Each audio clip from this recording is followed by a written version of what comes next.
Hey les choux, aujourd'hui on se retrouve pour la vidéo des 500 abonnés YouTube, même si vous êtes maintenant presque 600, vous êtes des fous. Donc avec un peu de retard, désolé, mais vous avez voté sur Instagram pour qu'on fasse une vidéo avec un autre système et aujourd'hui on va accueillir Ardivine. Mais avant ça, je vais vous présenter le sponsor de la vidéo. Attendez, oui. Ouais, Alice, j'ai pas d'idée de cadeau pour la fête des Bah mères. comment le chat Analusa? C'est quoi? Tu connais pas? Attends, je vais t'expliquer. Analusa, c'est une marque de bijoux éthique et neutre en carbone, que ce soit de la création à l'envoi de leurs produits. Même leurs boîtes sont écolos. Elle est 100% recyclée et 100% recyclable.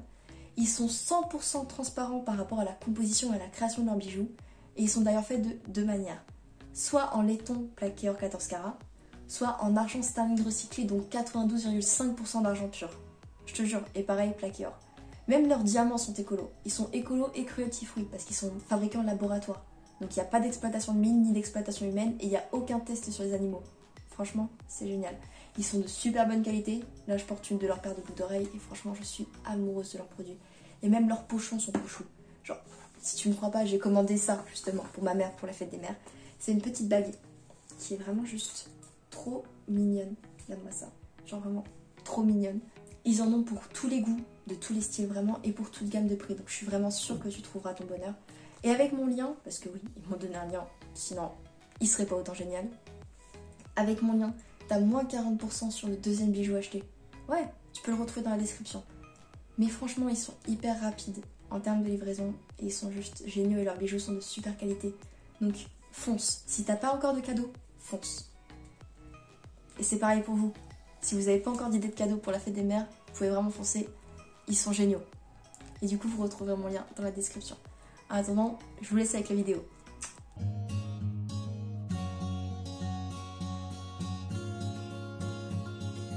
Du coup, aujourd'hui, pour la vidéo des 500 abonnés, on accueille Ardivine. Coucou. Salut! Comment ça va? Ça va et toi? Ça va. Alors, faut savoir, parce que je ne cache rien à mes abonnés, hein, que c'est quand même la deuxième fois qu'on tourne ça. Parce qu'il y avait eu un problème de son. Le premier, du coup, c'est la deuxième fois. Mais du coup, est-ce que tu veux bien te présenter, s'il te plaît, Ardivine? Alors, je m'appelle Ardivine. Ardivine, c'est le nom de notre système. Notre nom de naissance, c'est Valentine et on a 16 ans. On est actuellement en deuxième année de coiffure, donc on passe notre examen dans pas très longtemps. Et voilà. D'accord. Comment et quand est-ce que tu as découvert ton TDI? Alors, quand j'ai découvert mon TDI, je l'ai découvert. Alors, officiellement, j'ai su que j'avais le TDI il y a 2 ans, 1 an et demi. Mais voilà. Et comment j'ai découvert mon TDI? Alors, j'ai toujours su, en fait, il y avait quelque chose qui n'allait pas, en fait, chez nous. Ça a commencé déjà en primaire. J'avais des problèmes de comportement. J'ai fait des séances d'orthophonistes dues à un traumatisme qui a fait, en fait, qu'on avait un retard comparé aux autres enfants. Et l'orthophoniste a remarqué que des fois, donc, on avait justement ce retard et que d'autres fois, on est plutôt avancé comparé aux autres. Et elle comprenait pas, elle savait pas ce qui se passait, donc elle a décidé de nous faire voir en fait une psychologue pour enfants qui nous a diagnostiqué dyslexique. Donc on a eu une AVS au collège. Alors ça a commencé en CM2 jusqu'au collège. Et en fait, c'est Romy qui a été diagnostiquée dyslexique, mais ça on l'a su après. Et par la suite, Némésis, par exemple, ne supportait pas en fait le fait d'avoir une AVS parce qu'elle n'avait pas besoin d'aide et elle n'aime pas se sentir assistée en fait. Et l'AVS, souvent, elle est là justement pour prendre des notes, t'aider à comprendre les exercices, etc. Donc on a tout fait, enfin Némésis a tout fait en tout cas pour faire partir l'AVS. Donc en troisième, on n'avait plus d'AVS, etc. Mais on avait toujours des problèmes de comportement. Et ma mère pensait juste que j'étais bipolaire. Et moi, je considérais avant que j'avais trop d'émotions, que c'était juste l'adolescence et justement ça allait passer. Puis je me suis rendu compte que j'avais des amnésies en regardant des photos, des anciennes vidéos, où j'avais vraiment aucun souvenir de les avoir fait et que je pensais tout simplement que c'était une autre personne. Donc au début, je pensais que c'était juste de posséder. Ensuite, on a été hospitalisé d'urgence. Donc, on a fait la découverte d'un psychiatre et d'une psy qui nous a suivis durant 2 ans, pratiquement. Donc, notre psy, on la voit toujours, mais notre psychiatre, on a coupé les ponts avec lui dû à des petits problèmes. Et notre psychiatre nous a diagnostiqué dépression chronique, stress post-traumatique et en TDI, en diagnostic oral. Et justement, on a coupé les ponts justement avec lui parce qu'il ne voulait pas nous donner le diagnostic papier. Et nous, on en avait besoin parce qu'on avait des traitements et on fait de la tachycardie et on devait absolument consulter un cardiologue, voilà, je cherche le prénom.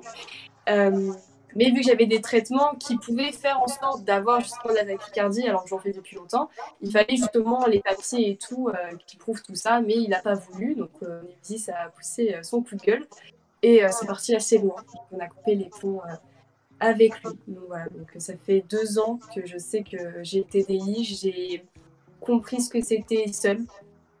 J'ai tout fait seule. Voilà. Donc, j'ai fait mes recherches, j'ai découvert. Donc, ma sœur aussi m'a beaucoup aidée parce qu'elle fait des études en psychiatrie. Elle a sa licence en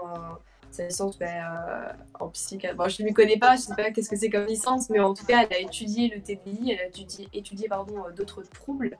Donc, elle m'a beaucoup aidée aussi à comprendre ce que c'était. Et voilà. D'accord. Est-ce que tu as d'autres troubles que le TDI? Alors, Iris, une de nos altères, est atteinte justement de dépression chronique. Elle est aussi atteinte d'anorexie. Elle a des addictions. Et on a un stress post-traumatique et évidemment un TDI. D'accord. Comment est-ce que tu vis le TDI? Genre les switches, les confrontes, la dissociation, tout ça. Comment est-ce que toi tu le ressens? Comment est-ce que tu le vois? Comment est-ce que tu le vis? Alors, comment je vis? On essaye de s'organiser comme on peut. Mais c'est très compliqué parce qu'on n'a pas forcément une bonne communication. On a essayé d'écrire sur des carnets, mais évidemment, il y a des qui s'amusent à déchirer les feuilles. Donc, bon, c'est pas super. Donc, on essaye avec les vidéos TikTok, faire des snaps, des petites notes sur le téléphone. En tout cas, on communique comme ça et ça permet de nous organiser pour ensuite trouver notre métier, ce qu'on veut faire, si on veut changer de couleur de cheveux, les couper, etc. Et alors après, qu'est-ce qu'on ressent durant un switch, etc. Comment on le vit? Donc pour nous, on a 3 types de switch qu'on vit. Donc la première, c'est un switch hyper rapide. Donc en fait, on s'en rend même pas compte. Donc je pourrais pas dire grand-chose vu que on s'en rend pas forcément compte. Et on s'en rend compte, c'est sûr, des minutes plus tard ou 1 heure plus tard, quand les gens nous disent « on a changé, là, un truc qui est bizarre ». Et là, tu dis « ah oui, c'est vrai, j'ai pas remarqué ». Donc c'est vraiment très très rapide. Après, le deuxième type de switch, c'est rapide, mais tu t'en rends compte. Donc nous, on a la sensation de tomber en arrière, en fait, et d'avoir comme un voile qui passe devant nous. Et des fois, ça peut être assez lent, donc c'est plus agréable quand ça va doucement. Mais des fois, ça peut être aussi assez brutal, quoi. Et donc, c'était pas forcément très très agréable. Mais surtout peur parce que quand tu dissocies, etc. Et on dissocie beaucoup, on fait des crises de déréalisation, de dépersonnalisation quand on a le troisième type de switch qui est les switch longs. Donc ça peut durer entre 10 minutes, 30 minutes, 1 heure. Et c'est très fatigant pour nous, pour le corps, etc. Parce que tu es vraiment dans ta bulle et tu es vraiment perdu, en tout cas pour notre part. On ne sait pas qui est là, on essaye de comprendre et une seule envie, c'est de switch et que ça se termine. Donc voilà. Comment est-ce que tu vis ton TDI dans le sens où qu'est-ce que ça te fait d'avoir un trouble aussi lourd? Comment tu le ressens?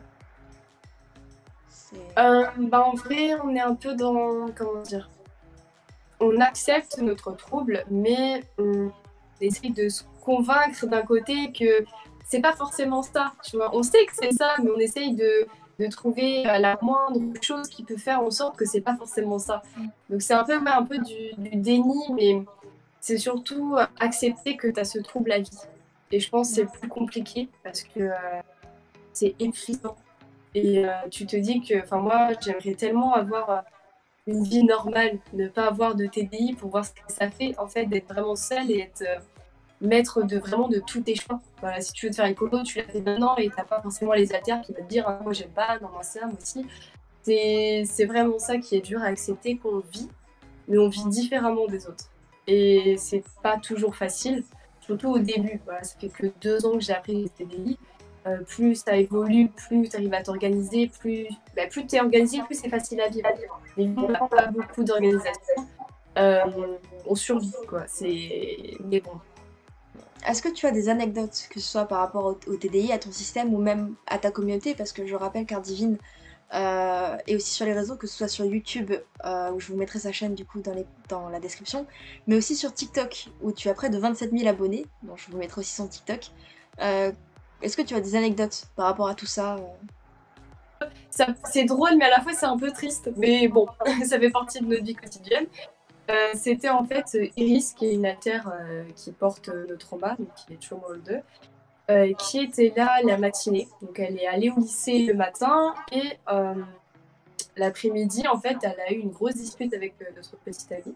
Notre petite amie, je dis petite alors que c'est un garçon, mais c'est pas grave, avec notre copain. Et donc ça a été une dispute assez... Enfin, quand elle s'énerve, quoi. Faut pas être à côté. Et donc, ils se sont arrêtés de parler pendant 2 heures environ, jusqu'au prochain cours. Donc, Iris, elle arrive en cours, elle est pas bien, parce qu'en plus, ils se sont disputés par cause d'un trigger négatif. Donc, elle était à bout, on va dire. Donc, elle s'est mise à pleurer en cours. Voilà. La classe est au courant de TDI, donc ils n'osaient pas forcément demander ce qui allait pas. De toute façon, on leur a dit que quand c'est Iris, il faut vraiment la laisser tranquille dans son coin. Bref, donc elle a pleuré en cours, etc. La prof, elle nous regardait, mais elle n'osait pas forcément faire quelque chose. Et elle était tellement fatiguée, en fait, qu'elle s'est endormie sur la table. Là, tu fais tes cours, quoi. Et pendant qu'elle s'endort, c'est Némésis qui affronte par la suite. Ce Némésis n'avait aucun souvenir de ce qui s'était passé. Donc elle affronte et tout, elle arrive en cours, elle se voit allongée sur la table et comprend pas ce qui se passe. Et elle demande à notre copain, en fait, mais qu'est-ce qui se passe? Notre copain, il comprenait pas parce que ça faisait 2 heures qu'ils se parlaient plus. Donc mon copain, il était en mode, tu me parles maintenant. Et Némésis, il dit, oui, pourquoi il y a problème, je comprends pas. Donc après, il a capté que c'était Némésis qui avait front et pas Iris. Et la tête de la prof, c'est ce qui nous a fait rire parce qu'on était vraiment dans... Quand Iris était là, c'était vraiment dépression totale, pleurer, vraiment comme Jaja. Et la Némésis, en mode toute contente, wesh, la tête de la prof en mode... ça va. Il y a un truc qui va pas là. Donc après, on en a parlé avec elle, donc après, elle a compris, mais sur le coup, nos profs, ils sont au courant, mais ils savent pas forcément exactement ce que c'est le TDI, quoi. Donc voilà, donc c'était un peu gênant. Donc après, Némésis, pendant la pause, elle est partie voir notre petite amie, copain. Petite amie, ça m'énerve. Notre copain, pour justement s'expliquer de ce qui s'était passé. Donc après, Némésis a compris pourquoi il s'était énervé. Et nos amis sont venus par la suite en mode de ça va et tout, t'as pleuré et tout. Je mode oups, pardon. Donc voilà, donc c'était un peu, c'était triste, mais à la fois rigolo parce que Némésis elle était complètement perdue. Donc après, après pour regérer le cours parce que c'était une pause en plein milieu du cours. Donc après pour replonger dedans et tout, c'est très très compliqué. Mais voilà pour la petite anecdote. D'accord. Comment est-ce que tu as eu l'idée de commencer TikTok? De parler TDI dessus, de tout ça? Ouais. Déjà, on a été sur TikTok depuis Musical.ly. Ça fait quand même pas mal de temps.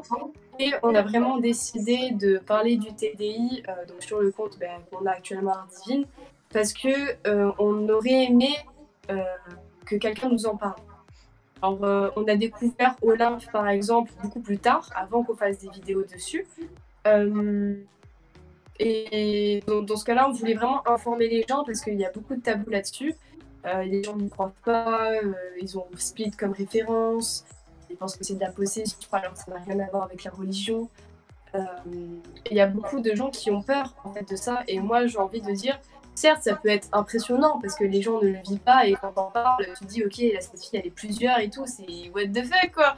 Mais quand ils comprennent vraiment ce que c'est, euh, pour moi, ça va diminuer beaucoup tout ce qui est les psychophobes, etc. Parce que je pense que la psychophobie, elle vient dû au manque d'informations. Donc c'est surtout pour ça qu'on en a parlé, en tout cas sur TikTok. Et en même temps, on fait beaucoup d'humour là-dessus parce qu'il faut dédramatiser dans la vie. Euh, Ça fait du bien d'en rigoler. C'est pas forcément drôle, hein, même pas du tout. Mais le fait de tourner ça, on va dire, à la rigolade, euh, ça permet de mieux le vivre. En tout cas pour nous, quoi. Ça nous permet de dédramatiser. Et aussi, le TDI, c'est 95% de merde et 5% de bonnes choses. Et si on n'essaie pas de C'est ça. trouver ces 5% de bonnes choses et de les partager, on s'en sortirait pas. Très clairement. Mm. On veut montrer justement par les réseaux, parce que c'est aussi notre motivation, on veut montrer que ouais, on est malade, mais on vit même mieux que d'autres personnes, mieux que certains singlettes, et qu'on l'assume, qu'on se bat pour justement pour vivre, qu'on se bat pour être heureux, qu'on peut être heureux, que c'est pas parce qu'on a le TDI qu'on doit se morfondre sur notre couette toute la journée. C'est ça. Non, juste qu'on a le droit de vivre, qu'on a le droit d'être heureux et bah, de partager quand même un peu notre bonheur et de montrer aux autres que c'est possible d'être heureux tout en étant malade, c'est possible. Donc, Même si c'est dur, mais avec le temps, on y arrive. c'est ça. Et même si des gens nous reprochent de glamouriser le TDI, ce qui n'est pas le cas parce que ouais, on montre les bons côtés, mais on montre aussi beaucoup les mauvais. On montre surtout les mauvais. Mais montrer le positif, c'est montrer qu'on peut s'en sortir, qu'on peut vivre normalement, qu'on n'est pas obligé de se terrer, de se cacher, d'avoir honte. Il faut savoir aussi sur les réseaux, on est aussi restreint. On ne peut pas parler de vraiment tout. En tout cas, par exemple, sur TikTok, on avait déjà parlé de sujets assez sensibles et à chaque fois, nos vidéos se faisaient bannir ou c'était notre compte qui sautait. En tout cas, sur TikTok, on n'a pas le choix en fait, de parler plutôt du positif. On peut parler du négatif, mais tant que ça reste, on va dire, sain. On va dire. Genre, pas que ça touche pas le corps, que la santé est trop important. C'était vraiment restreint. Et c'est pour ça que je me suis mise justement sur YouTube pour pouvoir parler de sujets sensibles. Parce que d'un côté, c'est bien de parler du positif, ça nous aide beaucoup dans la vie de tous les jours à dédramatiser tout ça. Mais d'un côté, parler aussi du négatif, c'est informer et pouvoir se libérer, pouvoir dire que c'est normal en fait. Parce qu'il y a des gens, ils disent, imaginons, je sais pas, petite rigueur, quelqu'un qui se fait du mal, oh mon Dieu, c'est horrible, machin, mais les gens ils ne comprennent pas pourquoi les gens font ça. Et c'est justement ça que j'aimerais expliquer, parce que c'est beaucoup plus complexe que ce qu'on pense. Et sur les réseaux, c'est un peu compliqué. Sinon, tu as un message en mode « Vous avez besoin d'aide ?» Non, j'ai pas besoin d'aide. C'est ça, mais autant genre TikTok, le maximum par exemple, le maximum que TikTok accepte, c'est de montrer une vidéo de toi qui pleure. Voilà. Genre vraiment. Il y a quelques mois, quelques semaines, j'avais fait une vidéo pour parler anorexie. Où je disais justement que mon corps était en mode survie et que non, l'anorexie c'était tout sauf cool. Genre c'était pas cool. Ouais. Ça, pour justement contrer toute cette apologie qui est faite autour de la maigreur. C'était une vidéo où on voyait ma tête jusque là. Genre on voyait le début de mes épaules. Ouais, ma tête, tu vois. Et il y a quelques jours, je me suis rendu compte qu'elle avait été restreinte par TikTok, ou voire même supprimée, pour non-respect des conseils communautaires, de vie communautaire. C'est ça. Parce que apparemment, en fait, TikTok a cru que je faisais l'apologie. Parce que TikTok a cru que je faisais l'apologie de l'anorexie, alors que non, justement, je faisais le contraire. Bah oui, c'est ça. Les TikTok, ils veulent renvoyer que du positif. Du positif, C'est ça. du positif, du positif. Du coup, bah... Mais le problème, il n'y a pas que ça dans la vie. Il faut aussi parler du négatif, quoi. Mais sur TikTok, en tout cas, c'est très, très compliqué de parler de ça sans avoir des conséquences derrière. Insta, à la limite, on peut en parler. Insta est beaucoup plus... À la limite, oui, sur Instagram, oui. Mais il faut faire juste attention de toutes les photos, les vidéos vraiment sensibles. C'est surtout ça sur Insta. C'est ça. De base, par exemple, faut pas non plus montrer des choses trop sensibles. Par exemple, trigger warning, mais tu vas pas montrer... une personne qui vient de s'automutiler doit pas montrer ses bras en sang, tu vois. Non, oui, ça, voilà, faut pas aller jusque-là. Mais montrer des photos, par exemple, je sais qu'à une époque, t'es tombé très bas dans l'anorexie.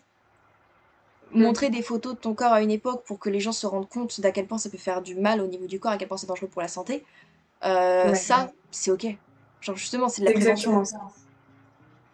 Je sais que sur Insta, ils sont beaucoup plus open là-dessus. Oui. Que sur TikTok. Et après, tu as aussi un petit message d'alerte quand il y a une image qui peut être sensible. Ouais, c'est ça. T'as un petit message. Oui, est-ce que tu veux bien nous parler un peu de ton inner world? Alors, notre Inner World, donc il y a que 3 haltères qui ne peuvent pas y accéder, en tout cas qui ne sont pas dedans. Donc c'est Lydia, Ophélie et Mia. Ils sont dans une autre partie de l'inner, mais vu qu'on a une mauvaise communication avec eux, on ne sait pas où ils sont, comment ils sont, etc., etc. Mais en tout cas, le reste des haltères, à part Rosa, qui bouge beaucoup, des fois elle est là, des fois elle n'est pas là, on ne sait pas. On essaie justement de communiquer avec elle sur ça, mais vu que c'est une enfant, c'est un peu compliqué. Mais notre inner, c'est une salle en fait assez petite, dans l'obscurité. Et tu as une table ronde blanc avec des chaises autour et une porte derrière nous, en tout cas sur la fin de la pièce, quoi. Et voilà, sur le mur, il y a des accessoires, mais on ne sait pas forcément ce que c'est. On n'arrive pas à... Ça reste hyper flou. En tout cas, pour moi, l'autre, Valentina, c'est très, très flou quand je suis dans l'inner. Je suis allée même... je pense que j'ai dû aller... même pas 5 fois, 6 fois, je sais pas exactement. En tout cas, sinon, j'ai pas le souvenir. Donc, c'est hyper flou, mais les autres haltères pourraient mieux décrire la salle que moi. Et voilà. Après, il y a aussi une nouvelle haltère qui apparaît pas si longtemps que ça. Et j'en ai même pas parlé, j'avais complètement oublié. C'est Violette. Elle est apparue dès qu'on a créé notre chaîne YouTube, je crois. Et on sait pas dans quelle partie de l'inner elle est, parce qu'elle est pas dans l'inner, en tout cas dans la pièce sombre. Donc, on se demande s'ils sont justement avec Mia, Lydia et Ophélie. Donc, voilà, on essaye un peu de creuser. Voilà, c'est un puzzle géant. On essaye de prendre les pièces et... C'est voilà. comme un puzzle full color. C'est d'une seule couleur. C'est ça. T'as toutes les pièces et t'es là en mode... Essaye de... Ok, Sauf on en commence futur, par quoi. les contours. Et après, on fait au feeling. Exactement, les contours, c'est savoir que t'as le TDI. C'est ça. Après, tu vois les haltères, C'est ça. World. De temps en temps, tu vois 2 pièces qui s'imbriquent, tu fais ah, ok, c'est déjà bien. J'ai C'est- beaucoup, hein. C'est ça. Et petit à petit, tu trouves une ou 2 pièces. J'ai envie de faire un dessin là-dessus avec plein de gens, là, avec un puzzle géant, là, faut trop que je le fasse. Ah, mais vraiment, essaye vraiment, tu sais, dans ta pièce de l'Inner World, sur la table, un puzzle full color, avec tout le monde qui est là en Ah, mode grave. En vrai, ce serait cool. Mais bon, ce serait cool aussi que le puzzle se termine. Ouais, on Mais y bon. arrivera un jour. On y arrivera un jour. Un jour, peut-être. Comment est-ce que tu gères la notoriété? Parce que t'as quand même 27 000 abonnés sur TikTok. Je sais que tes profs et certains de tes camarades de classe sont au courant, du coup tu l'as dit. Mais comment est-ce que tu gères justement le fait d'être connu, le fait qu'on puisse te reconnaître dans la rue, le fait que ça puisse aussi impacter ta carrière plus tard? Comment est-ce que tu le gères? Comment est-ce que tu le vis? Alors, on s'en rend pas forcément compte. Enfin, au début, on s'en rendait pas forcément compte. En fait, certes, on a beaucoup d'abonnés, je ne crache pas dessus, mais on se disait que c'est qu'un chiffre. Et quand tu fais tes vidéos dans une chambre toute seule avec ton téléphone, tu t'imagines pas autant de personnes en face de toi. Donc, pour nous, c'était des gens qui nous voyaient sans nous voir, quoi. On essayait de faire genre que c'était juste un chiffre et que ça allait pas plus loin, quoi. Mais le jour où on s'est fait reconnaître dans notre lycée, on s'est dit, ah oui, quand même, là ça va un peu plus loin que la simple chambre, là, chambre. Bref, donc c'était que du positif. Il n'y a pas eu de retour négatif, si je peux dire, en tout cas dans la vraie vie. C'était surtout des gens qui avaient beaucoup de questions. Voilà. Et des fois, ça peut être fatigant parce que dès que tu arrives, il est 8h du matin et qu'on te pose une question en mode de ouais, j'ai pas de questions sans te dire bonjour, t'as pas trop envie de répondre aux questions. Mais après, tu fais des vidéos, c'est pour ça. Et s'il y a des questions, évidemment, on répond à la fameuse question. Quoi. Il y a des gens, donc on a fait des connaissances dans la vraie vie, on a rencontré plusieurs personnes qu'on ne connaissait pas avant. Des gens qui m'envoient des messages sur Instagram en disant oui, je suis dans ton lycée, je peux venir voir et tout. Je suis en mode mais vas-y, viens, je suis gentille. Mais c'est surtout ça. Après, il y a des adversaires qui sont beaucoup timides. Et le fait d'avoir des gens qui viennent dans notre lycée en mode hey, j'ai vu ta vidéo TikTok et tout, ben, c'est pas gênant, mais c'est juste qu'elles sont. Vu qu'elle est timide, elle n'ose pas parler, elle est en mode. Recule. Donc c'est surtout ça qui est compliqué à gérer, c'est que chaque alterne ne le ressent pas comme les autres. Mais voilà, au niveau des profs, alors qu'ils sont au courant qu'on en parle sur les réseaux, ça je sais pas du tout. Mais ils sont au courant qu'on a le TDI parce qu'on en a parlé. Euh, Parce qu'on a eu évidemment des problèmes qui ont fait qu'on a dû se justifier, même si évidemment le TDI c'est pas une excuse, hein, c'est juste expliquer en gros pourquoi du comment, parce qu'il y a un jour en fait on a fait un contrôle en bio et on a eu une mauvaise note, donc c'était moi qui l'avais fait parce que moi la bio on n'est pas amis. Et le lendemain, il y avait un autre contrôle en bio qui ressemblait beaucoup, je sais même pas pourquoi on l'a refait. Et c'était Iris cette fois-ci, sauf qu'elle, elle a eu une note plutôt bien. Voilà, elle a eu un 18,5 et l'écriture était différente. Et on a notre prof qui nous a demandé si on avait triché. Alors comment se justifier quand il n'est pas au courant justement du TDI et peut-être qu'il connaît pas forcément ça. Alors oui, en fait, je suis pas seule, c'est un peu délicat. Mais heureusement, ce prof il était ouvert d'esprit, enfin, il comprenait et il a tout de suite accepté. Et après, il en a parlé enfin, il nous a demandé si ça le dérangeait qu'il en parle justement aux autres professeurs pour éviter que ce genre de problème revienne, quoi. Donc évidemment, on a accepté. Et depuis, nos profs sont au courant, mais il y en a, ils savent pas forcément ce que c'est. Ils pensent juste que c'est peut-être de la simple, on va dire ça comme ça, parce que c'est pas simple, bipolarité ou lunatique, vraiment lunatique. Alors que non, c'est pas ça. Mais voilà, petit à petit, nos profs aussi nous posent des questions. Donc on répond aussi aux profs, nos amis. Même il y a des clients, parce qu'on est en coiffure et on a un salon de coiffure et des fois il y a des clients, mais ils entendent les conversations, machin, et ils demandent oui, je vous ai entendu parler et tout, c'est quoi Donc en même temps on communique avec les clients, enfin c'est vraiment notre but, c'est d'informer les gens. Voilà. Ouais. Et est-ce que t'as pas peur que justement cette notoriété impacte ta carrière, mais du point de vue négatif? Par exemple, un patron qui veut pas t'embaucher parce que il a appris que t'avais le TDI ou quoi. En vrai, si un patron ne veut pas m'embaucher parce qu'on est atteint de TDI, ce sera pas une grande perte.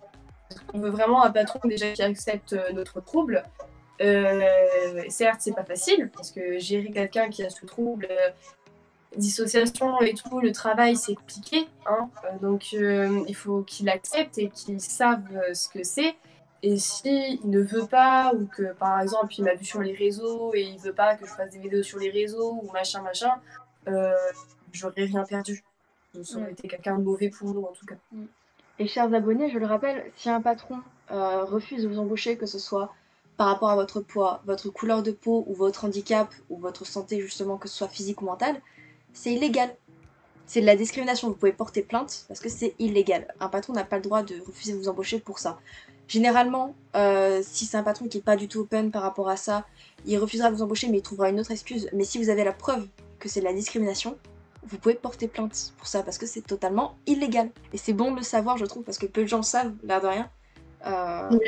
C'est sûr. Mais dans une société où la psychophobie est tellement ancrée comme la nôtre, c'est bien de le savoir. Autre question, est-ce que le fait que les gens, les gens autour de toi, que ce soit tes profs, le lycée ou quoi, savent que tu as le TDI, est-ce que ça t'a fait perdre des amis? Est-ce qu'il y a des gens qui ont arrêté de te parler parce que tu fais peur, t'as le TDI, ou juste je veux pas te parler parce que t'as le TDI?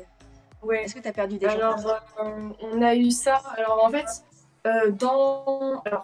on a perdu une amie qui était notre meilleure amie. Notre meilleure amie en troisième jusqu'en première année de coiffure, mais elle savait pas encore que j'avais le TDI et j'en parlais pas forcément. Et donc notre amitié s'est arrêtée à cause de mon TDI, mais sans le savoir. Donc voilà. Mais c'était pas vraiment pour le TDI. Enfin, c'était pour ça, mais on savait pas à ce moment-là. Donc voilà, ça joue oui et non. Mais sinon, pas forcément. J'ai surtout perdu des amis où j'avais gardé contact du collège qui sont tombés sur nos vidéos et qui ont dit ouais, t'es folle, ciao. Ok. Sur le coup, sur le coup, ça fait mal. Ouais. Mais tu dis que c'est pas une grande perte en fait. S'ils n'acceptent pas comme tu es. Et il y en a qui sont revenus parce que j'avais percé sur TikTok. Ça, c'est ça, genre. Tu te dis tu te dis pour s'ils sont assez cons pour pas l'accepter, je veux pas d'eux dans mon entourage. Genre, Non, mais tellement, c'est pas de gens assez cons, quoi. Je veux pas de gens aussi cons dans mon entourage.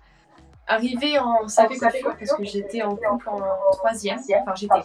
C'est pas moi qui étais en couple, c'était Lola, une de nos anciennes altères qui a disparu, enfin qui est en dormance, qui était en couple avec ce fameux garçon que je vais appeler Patate, voilà.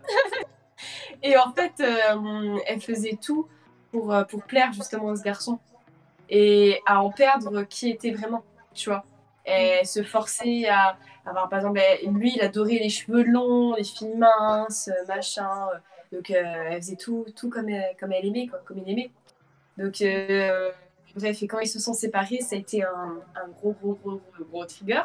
Et ça a été très compliqué. Et c'est comme ça qu'elle est partie en dormance, parce qu'au même moment, notre ancienne meilleure amie d'enfance fait les points avec elle. Et donc par la suite, on a compris qu'en fait, Lola était amoureuse de Patate, mais qui était amoureuse justement de notre meilleure amie. Attends, elle était amoureuse de Patate, mais Patate était amoureux de votre meilleure amie? Non, que Lola, enfin l'alter, sortait avec notre Patate. Avec Patate? Et qu'en fait, elle l'aimait pas vraiment, et celle qu'elle aimait, c'était sa meilleure amie. Oh. Voilà. Mais ça a été très compliqué. Parce qu'elle était attirée, on va dire, physiquement par Patate. Je sais pas pourquoi j'ai choisi ce prénom. Mais au niveau mentalité et tout, elle était attirée par notre meilleure amie. Ouais. Donc c'était très compliqué et notre ancienne meilleure amie était extrêmement jalouse. Ouais. Et c'était une amitié très toxique. Donc on a coupé les ponts avec elle. Ça a été très compliqué, ça n'a vraiment pas été un choix facile. Mais ça a été très brutal. Et 2 jours après, notre Patate nous a quittés. C'était pendant le premier confinement. Ouais. C'était vraiment une période très compliquée. Et... Est-ce que Lola, elle a été haute? Moi, elle est sortie avec Patate. Est-ce qu'elle était haute ou... Oui, elle était haute. D'accord, donc il y a eu un autre... avant toi, il y a eu un autre haute. Alors, il y a eu... Alors, en primaire, on a réussi à faire le puzzle, là. Donc, en primaire jusqu'en 6e, c'était Romy qui était l'hôte du système. Et il y avait Rosa qui comptait de temps en temps, surtout en primaire, quoi. Ensuite, de la 6e vers la 4e, c'était Lola et Iris.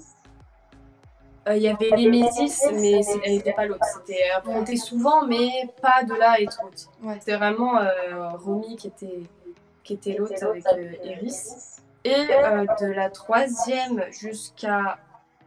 Non, la 3e, ça a été Némésis qui était l'autre, mais elle se considérait pas comme l'autre. Enfin, elle était là souvent, mais elle n'avait pas forcément de responsabilité. Et on l'a bien vu qu'elle n'était pas faite pour ça, hein, parce que vraiment... les heures de 3 jours, les bêtises, bref, c'est parti.